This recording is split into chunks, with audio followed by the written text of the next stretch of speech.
In the year 2000, this company was worth $250 billion and built 2 out of every 5 phones on Earth. It was the most valuable company in Europe, and a single Finnish firm accounted for roughly 4% of an entire nation's economy.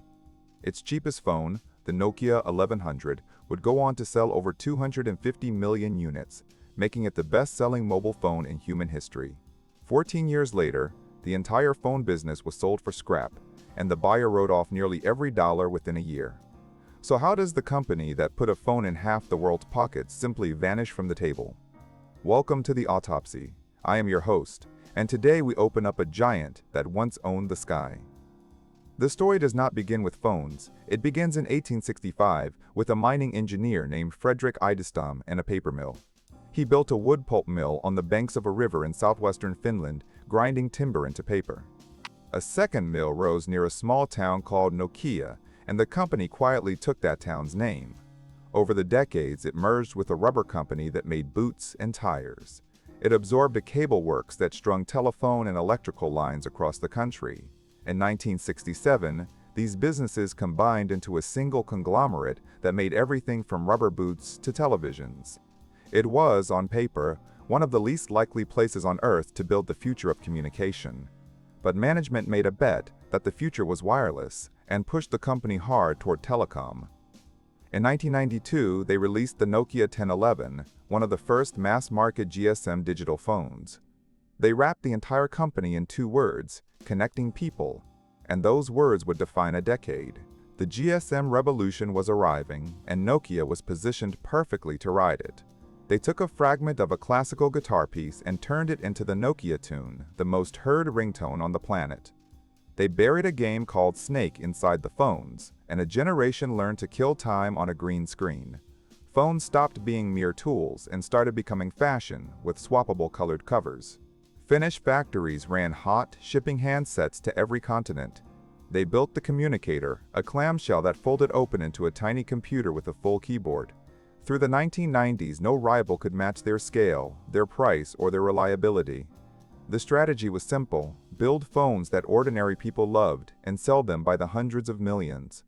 Finland became a technology miracle, and Nokia was its beating heart. The engineering culture was disciplined, proud, and utterly convinced it had already solved the phone. By the year 2000, Nokia was the undisputed leader of the entire industry, and the stock chart looked like a rocket that had forgotten how to come back down. At the height of the dot-com boom, Nokia's market value reached roughly $250 billion. That made it the most valuable publicly traded company in all of Europe. A single corporation was responsible for around 4% of Finland's entire gross domestic product.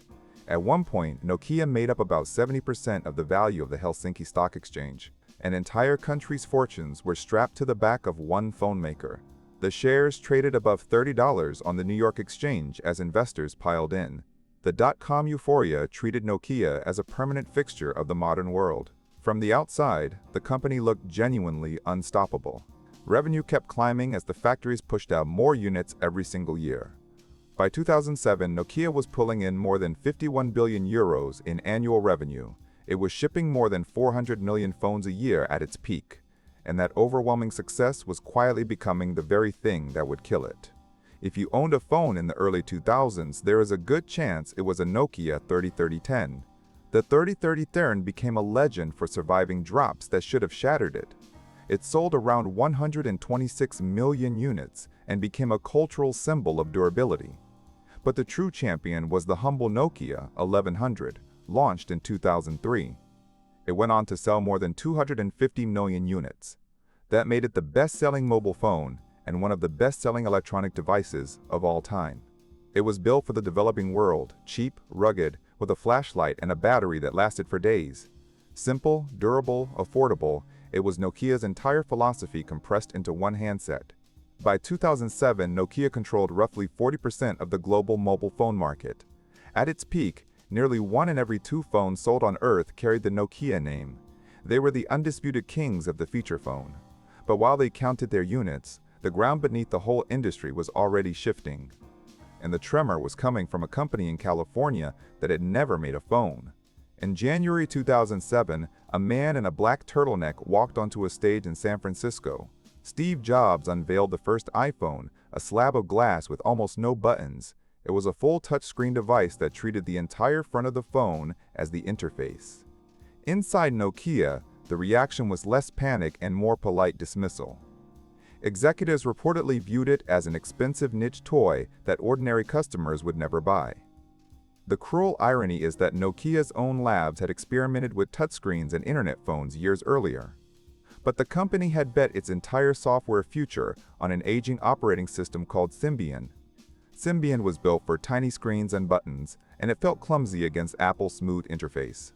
Then in 2008, Google released Android and handed a modern operating system to every rival manufacturer for free. Suddenly, the battle was about ecosystems and app stores, not just about hardware. And Nokia, the hardware king, had no real answer in software. Devices like the N95 were powerful machines running increasingly outdated code. Engineers inside the company warned the leadership that Symbian could not win this fight, but comfort and past success had bred a deep and dangerous complacency. In 2010, Nokia brought in a new chief executive named Stephen Elop. He was the first non-Finnish leader of the company, and he came directly from Microsoft. In February 2011, he sent an internal memo that leaked almost instantly to the entire world. He compared Nokia to a man standing on a burning oil platform in the freezing sea. The man's only choice was to jump into the icy water below, or to burn where he stood.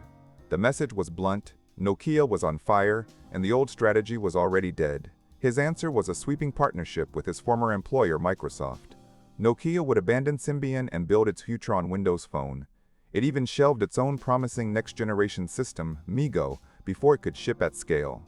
The company placed nearly its entire remaining bet on a single outside platform. The result was the Lumia line, running Microsoft's Windows Phone software. Reviewers often praised the hardware and the cameras, and then quietly ignored the phones anyway. Windows Phone never gathered the apps or the users to challenge Apple and Android.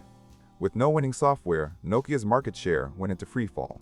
During Elop's tenure, the stock lost the majority of its value.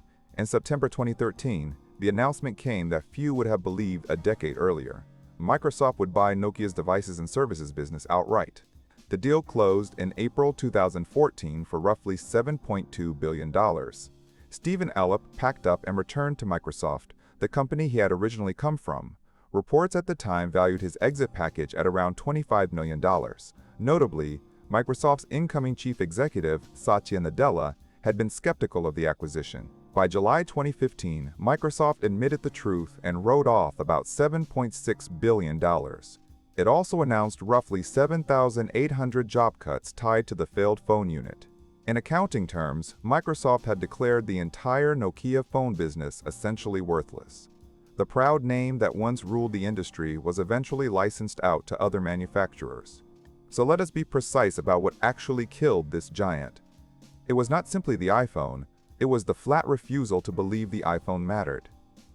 Nokia was punished not for failure, but for being too successful for too long. It built a culture so proud of its past that it could not imagine a different future. The parent company survived by retreating into telecom networks, but the phone empire was gone. Cause of death, for the record, fatal complacency, brought on by decades of unbroken success. Nokia connected the world and then failed to answer its own call, and there is always another giant waiting on the table, so subscribe to Corporate Autopsy.